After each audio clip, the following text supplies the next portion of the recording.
ఈ చలికాలంలో వేడివేడిగా మిరపకాయ బజ్జీలు చేసుకొని తింటే నోటికి చాలా రుచిగా ఉంటుంది కదా. బయటికి వెళ్ళి తినడం కంటే ఇంట్లోనే టేస్టీగా హెల్తీగా చేసుకుంటే పిల్లలైనా పెద్దలైనా చక్కగా ఎంజాయ్ చేయొచ్చు.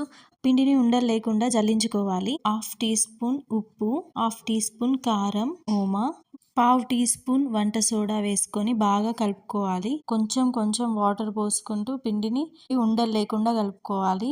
మిరపకాయలను కొస్సలు కట్ చేసుకోవాలి. ఇప్పుడు మనం మిరపకాయలన్నింటినీ పైనుంచి కింది వరకు మధ్యలో కట్ చేసుకోవాలి. అందులో ఉన్న గింజలన్నీ తీసేయాలి. కొంచెం ఉప్పు తీసుకొని వాటి మధ్యలో పెట్టుకోవాలి.